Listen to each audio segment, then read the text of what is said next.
C'est une réjouissance partagée. Aujourd'hui, le président algérien a gracié Boualem Sansal, répondant favorablement à une demande de l'Allemagne, pays dans lequel l'écrivain sera transféré pour y être soigné. Détenu depuis 1 an, l'essayiste franco-algérien avait été condamné à 5 ans de prison pour avoir déclaré que sous la colonisation française, l'Algérie avait récupéré des territoires ayant appartenu au Maroc. Sa détention depuis le 16 novembre 2024 et sa condamnation ont représenté un élément supplémentaire dans la dégradation des relations franco-algériennes. Alors, comment comprendre cette décision d'Alger ? Est-elle le fruit de pression politique ou du travail diplomatique ? Quel lien tisser aussi peut-être avec une autre actualité ? L'adoption il y a 2 semaines par les députés français d'une résolution non contraignante du Rassemblement national visant à renégocier les accords de 68 avec Alger. Pour en parler, et c'était pour parler de ce premier sujet que nous vous avions invité, Emmanuel Blanchard. Bonsoir. Bonsoir Quentin Lafay. Merci d'être là pour évoquer cette actualité. Vous êtes historien, politiste, vous dirigez Sciences Po Saint-Germain. Vous êtes l'auteur d'une histoire de l'immigration algérienne en France qui a paru à la Découverte en 2018. Et pour m'accompagner, Julien Bisson. Bonsoir Julien. Bonsoir Quentin. Vous êtes directeur des rédactions de l'hebdomadaire Le 1. Bienvenue à tous les deux dans Question du soir.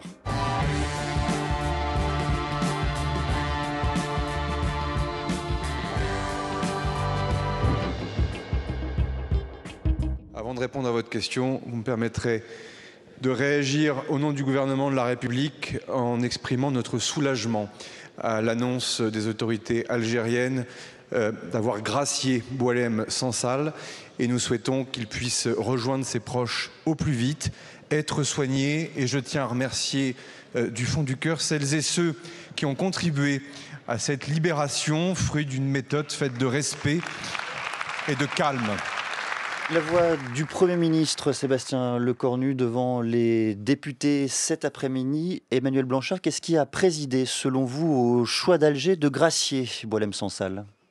Si c'est complètement honnête, je vous dirais que je ne sais pas. Merci de l'être. Puisque nous sommes quand même dans une actualité brûlante. Mais il est évident que l'État algérien, et en particulier la présidence, voulait maîtriser le tempo. C'est-à-dire que gracier Boualem Sansal, ce n'est pas la même chose que de ne pas l'avoir condamné. Et donc, depuis un moment déjà, on avait compris que du côté algérien, il était évident que Boualem Sansal, de ce point de vue algérien, avait commis un certain nombre d'infractions au droit pénal algérien et qu'ils avaient la volonté de montrer que le système judiciaire algérien fonctionnait avec une condamnation et non pas simplement une arrestation arbitraire, un appel. Et une fois que l'appel a lieu, l'État algérien, pour des raisons humanitaires, et c'est ce qu'a fait le président Tebboune, peut accepter de gracier quelqu'un qui a été condamné, mais il était hors de question de se dédire sur le fait qu'il était possible de condamner, notamment pour atteinte à l'intégrité du territoire, Boualem Sansal. Julien Bisson. Dans cette libération, il y a une surprise. Le président Tebboune a répondu favorablement à une demande de son homologue, Frank-Walter Steinmeier. Alors on a envie de se poser cette question. Qu'est-ce que l'Allemagne et son président viennent faire dans cette affaire ? On pourrait répondre de 2 façons. Trianguler pour sortir de la relation bilatérale avec la France, c'est quelque chose d'extrêmement important pour l'Algérie, qui est un État indépendant, qui s'est construit dans un ensemble de relations diplomatiques qui ne se réduisaient pas à la relation bilatérale avec la France. Il y a aussi la volonté de parler à un homologue, et le terme ici est important. L'État algérien a toujours rappelé que sur ces questions-là, le dialogue devait se faire avec le président de la République française, comme avec d'autres présidents, et non pas avec le ministère de l'Intérieur, par exemple, et on y reviendra sans doute, je présume. Et le 3e point, je pense, il ne faut pas imaginer que l'Allemagne arrive ici comme un partenaire incongru.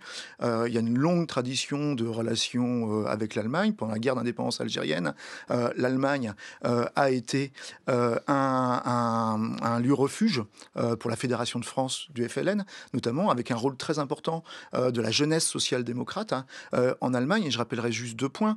Le président allemand, il coche 2 cases d'une certaine façon pour les Algériens, c'est un diplomate. C'est quelqu'un qui a avant tout fait sa carrière comme ministre des Affaires étrangères, et ça c'est extrêmement important pour les Algériens qui veulent négocier dans un cadre diplomatique. Et par ailleurs, c'est un social-démocrate, et avec cette histoire longue de relations tissées avec les indépendantistes algériens, quand bien même le président allemand n'incarne pas cette histoire, il est trop jeune pour incarner cette histoire. Sébastien Lecornu, le Premier ministre, a dit cet après-midi que cette grâce était le fruit d'une méthode faite de respect et de calme. Fin de citation. Est-ce à dire qu'elle est le fruit d'abord et avant tout d'un travail diplomatique mené en soutien bien plus que de pressions politiques qui ont été menées cette fois-ci par le ministère de l'Intérieur à plusieurs reprises au cours des mois derniers? Je m'aventurerai sur le commentaire politique. Je pense que ici, ce qui est visé, c'est l'exfiltration de Bruno Retailleau du ministère de l'Intérieur, hein, qui a voulu s'imposer comme l'interlocuteur fort, voire unique, dans les relations avec Alger, alors qu'Alger, depuis des décennies, cherche toujours à nouer des relations avant tout avec le ministère des Affaires étrangères, voire avec la présidence, et non pas avec le ministre de l'Intérieur. Et là, il s'est passé quelque chose qui rend compte de la complexité des relations franco-algériennes. C'est la nomination d'un nouveau ministre de l'Intérieur, dont chacun a pu noter, Laurent Nunez, qu'il avait une parole beaucoup plus apaisée dans ses relations avec Alger, et qui est décrite en Algérie comme une parole liée à son histoire algérienne, puisque c'est l'enfant d'émigrés français d'Algérie, d'une famille d'Oran. Et ça, c'est extrêmement important, parce qu'on a souvent l'impression que ceux qu'on a appelés les pieds noirs sont forcément dans la nostalgie, forcément dans ce contentieux mémorial. Et les Algériens eux-mêmes savent très bien qu'il y a une partie de ceux qui sont venus en France en 1962 qui ne sont pas dans ce contention-là. Et la famille Nunez a été décrite en Algérie, dès le début, comme représentante d'une mémoire franco-algérienne, qui est une mémoire faite de liens tissés, certes dans la violence de la colonisation, mais pas d'une mémoire de la rancœur. Alors que le ministre de l'Intérieur précédent, qui n'a pas de lien avec l'Algérie, a lui un rapport politique à l'Algérie qui est lié à sa vision de la nation française, une vision directement ancrée dans on va dire, la théorie et même l'idéologie de l'action française, d'un nationalisme fermé qui s'est reconstruit, reformaté dans les décolonisations. Et c'est de cela dont était l'héritier Bruno Retailleau. Et Laurent Nunez, lui, n'a pas cet héritage idéologique, hein, mais il a des liens tissés avec l'Algérie. Julien Bisson. C'est donc une relation nouvelle. Cette libération de Boualem Sansal s'inscrit dans une relation tendue depuis près d'un an entre Paris et Alger. On va le rappeler, hein, le rappel des ambassadeurs des deux pays, des restrictions sur les porteurs de visas diplomatiques, des expulsions de fonctionnaires, d'influenceurs. Est-ce que cette décision de gracier Boualem Sansal un an après son arrestation peut marquer un tournant ? Encore une fois, je ne saurais pas vous répondre exactement, mais ce qui est sûr, c'est que depuis que l'Assemblée nationale française a adopté cette résolution sur les accords de 1968, depuis la nomination du nouveau gouvernement, on a bien vu que du point de vue des plus hautes autorités algériennes, qui sont notamment exprimées par la voix de leur ministre des Affaires étrangères, il y avait plutôt une volonté d'apaisement et de ne pas être dans la surenchère verbale. Qu'est-ce que ça veut dire de ce qui va se passer ensuite ? Je n'en sais rien.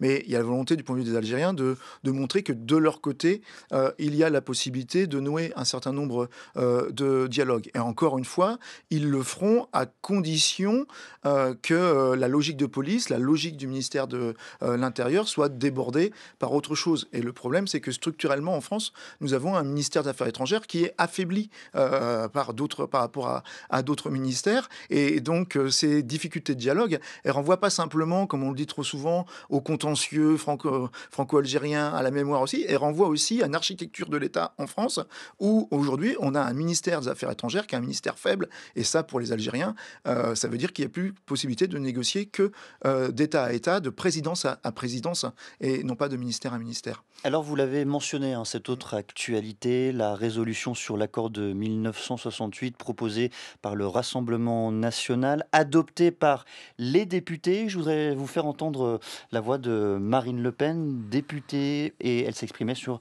la chaîne parlementaire le 4 novembre dernier. Monsieur le Premier ministre, le 5 juillet 1962, l'Algérie prenait son indépendance. Le 30 octobre 2025, la France affirmait enfin la sienne. Après 57 ans d'un accord anachronique, peu glorieux pour l'Algérie et léonin pour la France, il était temps de purger les reliquats d'une situation coloniale. Les patriotes algériens devraient se réjouir de notre vote, puisque rien n'a jamais justifié qu'un grand pays comme l'Algérie ne soit pas traité par la France comme tous les autres pays du monde et se retrouve dans la situation humiliante de bénéficier d'une sorte de régime de discrimination positive de la part de l'ancienne puissance coloniale. L'Assemblée nationale française est également venue mettre fin à un accord dicté en son temps par un certain patronat sans scrupules qui cherchaient à disposer d'une main-d'œuvre venue d'ailleurs pour travailler à bas prix dans des conditions bien souvent peu reluisantes. On vous fera réagir à ce discours, à l'analyse de ce discours, Emmanuel Blanchard, mais un mot avant cela. Est-ce qu'il y a un lien, selon vous, entre l'adoption de ce projet de résolution appelant à dénoncer l'accord migratoire franco-algérien de 1968 et la grâce aujourd'hui de Boualem Sansal ? Difficile d'y répondre avec certitude, mais il est évident que, d'une certaine façon, cette résolution qui est le fruit de cette rancœur mémorielle et xénophobe, d'une certaine façon, certains ont dit algérophobe, ouvre d'une certaine façon une fenêtre d'opportunité, puisque ça ouvre la possibilité pour les Algériens de montrer qu'eux, ils se placent dans un cadre qui est le cadre de leurs institutions, c'est-à-dire que la possibilité de faire une grâce, et que maintenant, ils peuvent répondre, mais dans des cadres qui sont les cadres ajustés. L'Assemblée nationale n'a rien à voir avec cette convention. C'est une de 68. Là, la résolution, c'est de la politique franco-française. C'est d'une certaine façon un signal adressé à l'opinion publique, mais ce n'est pas du tout un moyen de nouer un quelconque dialogue avec l'Algérie. Julien Bisson. On a entendu le discours de Marine Le Pen. Elle parlait de cet accord migratoire franco-algérien de 1968 comme un régime de discrimination positive pour les immigrés algériens. Alors, pour qu'on arrive à comprendre un petit peu ce qu'elle veut dire, pour essayer d'analyser son discours, est-ce que vous pouvez revenir sur ce qu'a été véritablement cet accord migratoire ? Oui, merci pour votre question. Toujours compliqué d'analyser le passé dans les mots du présent, en particulier quand les mots du présent sont utilisés à contresens, comme le fait ici Marine Le Pen. Ce qu'il faut comprendre, c'est que les accords de 1968, ils sont le fruit avant tout des accords d'Évian de 1962.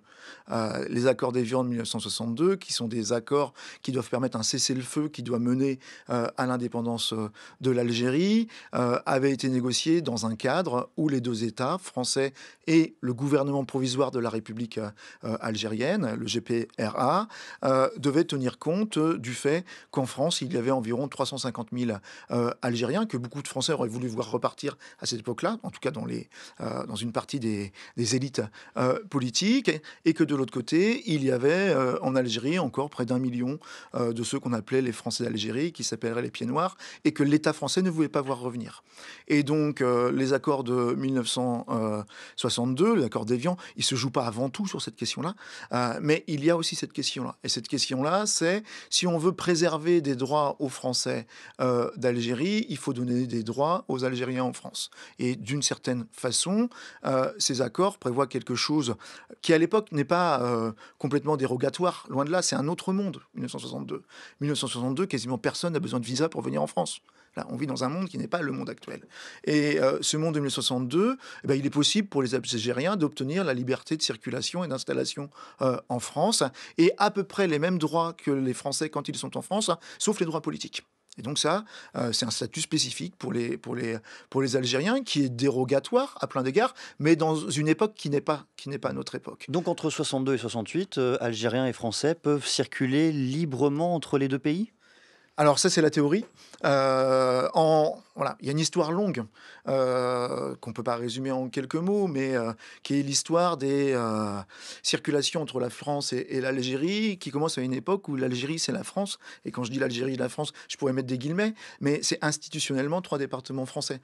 Et les Algériens qui étaient victimes d'une oppression coloniale, d'expropriation, d'exploitation, on peut utiliser tous les termes qu'on veut, ont quand même, dès le tournant du XXe siècle, quand ils ont eu leur premier représentant politique, qu'ils ont cherché à obtenir, c'est dire, puisque nous sommes français, puisqu'ils l'étaient du point de vue de la nationalité, nous devons pouvoir traverser la Méditerranée librement. Alors pourquoi repenser justement un accord ? Pourquoi en 1968, dans un contexte nouveau, vous allez nous le décrire, établir un nouvel accord entre la France et l'Algérie ? Simplement parce que les anticipations de 1961-62, puisqu'on est sur des négociations sur le temps long, ne se sont pas vérifiées. Les Français pensaient que, les autorités françaises pensaient que les Français d'Algérie, très majoritairement, resteraient en Algérie.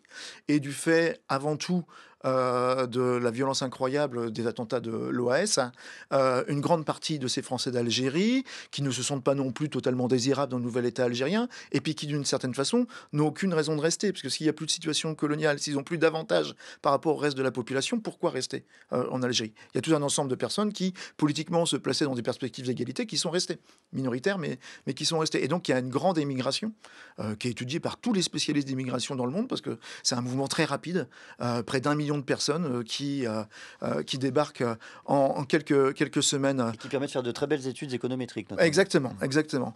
Qui débarquent en quelques semaines. Et donc, à peine les accords sont-ils signés que la situation n'est plus la même. Et la situation n'est plus la même non plus, parce que l'État algérien, lui, de son côté, a besoin, même si du point de vue de son indépendance nationale, il aimerait qu'une partie de ces émigrés rentrent, l'appareil productif algérien et la démographie algérienne font que l'émigration reste une nécessité. Or, les Français, dès 63, cherchent à la freiner, à tout prix. Ils cherchent à la freiner en remettant en cause, en 64, l'immigration familiale, en organisant des retours forcés qui ne peuvent pas s'appeler expulsion, mais qui s'appellent rapatriement, en essayant déjà de traiter les Algériens comme des étrangers comme les autres. Ils n'ont pas les supports juridiques pour le faire, ou pas tous les supports juridiques pour le faire, mais l'histoire longue de cette relation franco-algérienne, c'est une histoire de statuts qui apparaissent privilégiés, mais qui, dans les faits, fourbissent tout un ensemble de discriminations. Julien Bisson. Alors, en vous écoutant, on comprend que cet accord migratoire de 1968 n'est pas un accord qui favorise l'immigration, mais au contraire, qui restreint la circulation. Pourquoi est-ce qu'on a cette impression? Pourquoi est-ce qu'il est présenté, imaginé comme tel? Parce que la plupart des commentateurs le lisent avec leurs lunettes du 21e siècle.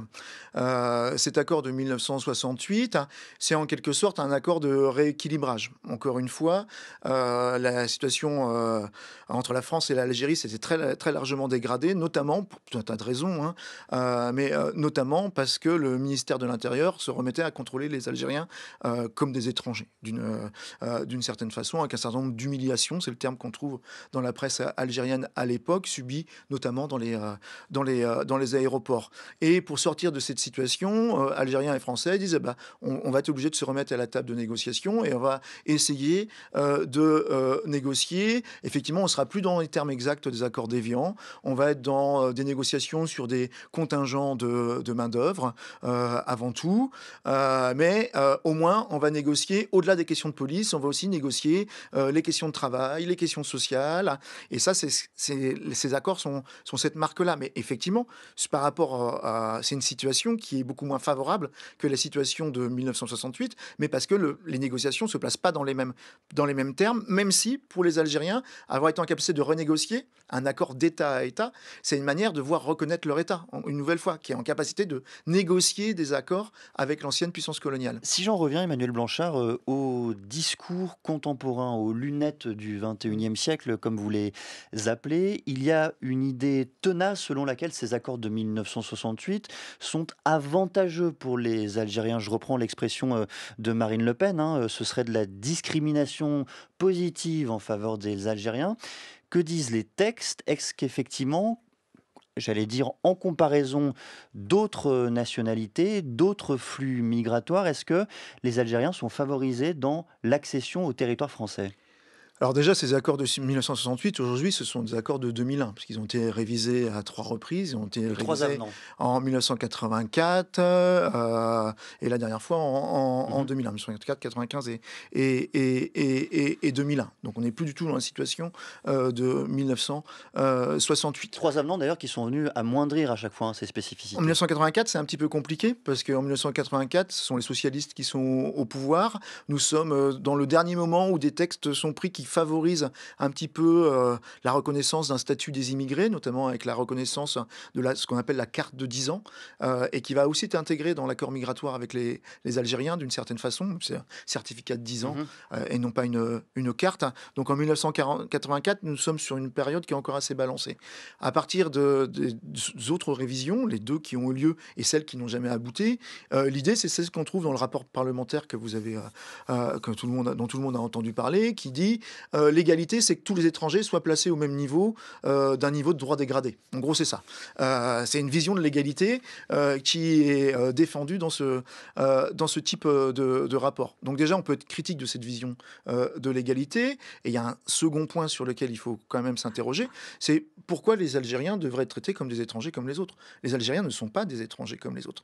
Les Algériens ont été colonisés pendant 130 ans. Ils n'ont eu que la nationalité française entre 1865 et 1962. Il n'y a pas tant d'étrangers qui sont des étrangers qui n'ont pas eu le choix d'avoir la nationalité française et qui un jour n'ont plus été français.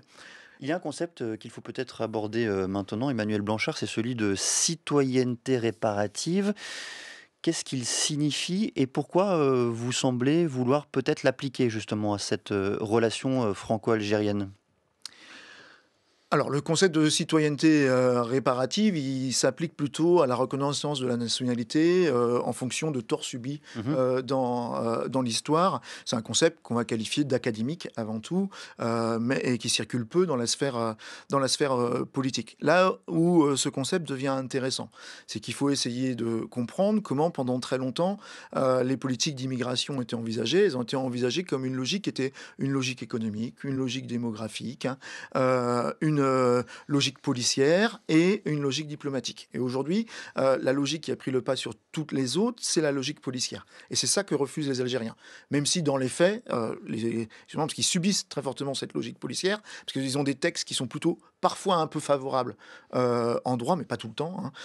Et en même temps, ces textes ne sont pas appliqués parce que c'est la logique policière qui s'applique. Et cette politique d'immigration, normalement, elle doit être pensée dans un état de droit en concordance avec un certain nombre de conventions et des textes internationaux relatifs aux droits fondamentaux. Et là où ça permet de commencer à réfléchir, c'est se dire, puisque il faut imaginer qu'au moins jusqu'au milieu du XXe siècle, les politiques d'immigration, elles sont régulées par des conventions. Il y en a encore plein. Il n'y a pas que la convention franco-algérienne. Elles ne sont pas régulées par des textes internes, simplement.